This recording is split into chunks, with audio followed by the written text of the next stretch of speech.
दोस्तों, आप लोगों का स्वागत है मेरा इस चैनल पर। आज मैं आप लोगों को बताऊँगा कि हम लोग 1 करोड़ या 50 लाख का पर्पस कैसे बनाएँ 15 साल में।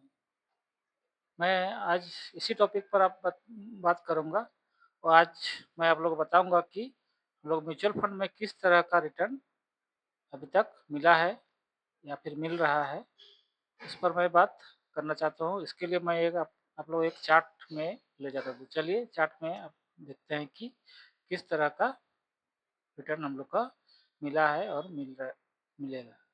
तो देखते हैं कि यहाँ पर एक फर्स्ट में आता है Motilal Oswal large cap fund, जो अभी नया फंड है। इसमें अभी 1 साल में 22% का दे दे रहा है। लेकिन और एक है, वो भी 2 साल से चल रहा है, मोतीलाल ओसवाल का large cap mid cap fund, ठीक है? वो भी अच्छा दे रहा है। तो ये लंबे समय तक कितना रिटर्न देगा, इसका अभी तक कुछ डाटा अच्छा से नहीं मिल रहा है। जो नया नया फंड है 20% के आसपास दे रहे हैं, मैं उस पर चर्चा नहीं करूँगा। जो कुछ काफ़ी पुराने फंड है, जो अच्छा रिटर्न दे रहे हैं, उसके बारे में मैं बताऊँ। तो उसमें से देखिए एक मोतीलाल ओसवाल का फ्लेक्सी कैप है, जो है कि 1 साल में 16 और 5 साल में 22 और 10 साल में 13% रिटर्न दे रहा है। उसी प्रकार से नीचे में आप देखते हैं तो हम लोग को मिल रहा है एक मोतीलाल ओसवाल का ईएलएस फंड है, जो कि वो भी 10 साल में 28 का रिटर्न दे रहा है, 5 साल में 28 का और 10 साल में 17 का रिटर्न दे रहा है, ठीक है? उसके बाद है कि मोतीलाल को और भी एक स्कीम है, उसमें भी इससे अच्छा रिटर्न दे रहा है। पारंपरिक का भी बात करते हैं तो 5 साल में 26 का रिटर्न दे रहा है, ठीक है? तो यहाँ पर हम लोग देख सकते हैं कि कुछ अच्छे फंड है, ठीक है? और अभी यहाँ पर पारंपरिक फ्लेक्सी कैप है, वो भी आपका 10 साल में 17 का आसपास का रिटर्न बैठ रहा है। तो मोटा-मोटी हम लोग देखते हैं कि म्यूचुअल फंड में हम लोग 15% का रिटर्न आसान है, प्राप्त कर पाएँगे, ठीक है? लंबे समय में, 1-2 साल का बात नहीं, लंबे समय में। लंबे समय कहने का तात्पर्य ये है कि 15 साल के लिए। तो 15 साल के में हम लोग 15% के रिटर्न के अनुसार हम लोग इन्वेस्टमेंट यदि म्यूचुअल फंड में करते हैं, तो कितना हम लोग पैसा लगाएँगे, ताकि हम लोग का 1 करोड़ और हाफ करोड़ का अपना पर्पस बन पाए। तो देखते हैं, चलिए एक एसआईपी कैलकुलेटर के थ्रू देख सकते हैं।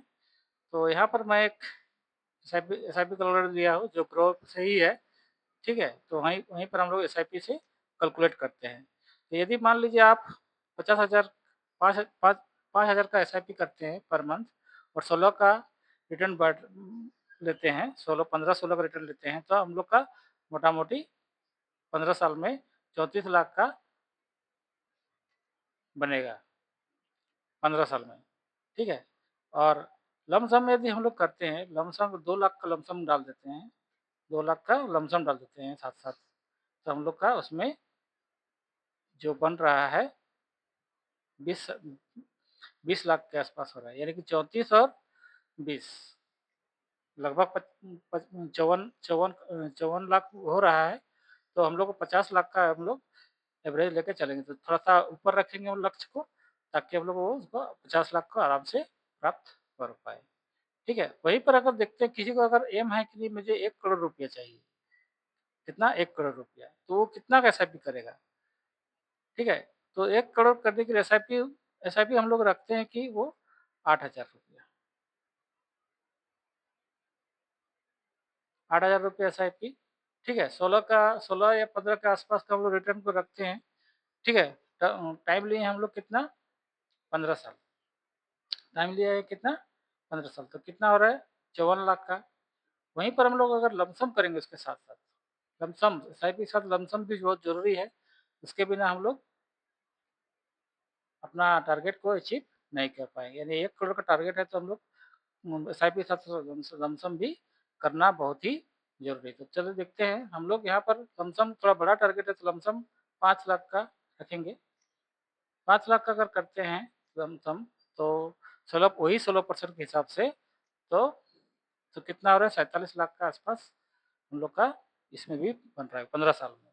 तो यानी कि अगर 1 करोड़ का अगर टारगेट है, तो आपको 8,000 एसआईपी और 5 लाख लमसम देना पड़ेगा, ताकि आपका 15 साल में 1 करोड़ बने बनेगा। और एसआईपी में ही ऐसा संभव है जहाँ पर हम लोग 1 करोड़ बना सकते हैं।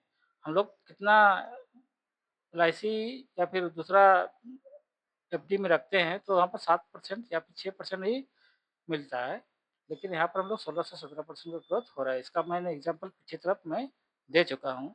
इसलिए बोलना चाहता हूँ कि अगर अपना लक्ष्य को प्राप्त करना है तो आप लोगों को म्यूचुअल फंड में ही आना पड़ेगा और अपना लक्ष्य को पूरा कर सकेंगे। तो लक्ष्य ज़रूर रखिए 1 करोड़ या फिर 50 लाख का लक्ष्य लेकर के ही म्यूचुअल फंड में आइए और लंबे समय तक आइए, ठीक है? मैं कोई वित्तीय सलाहकार नहीं हूँ, ठीक है?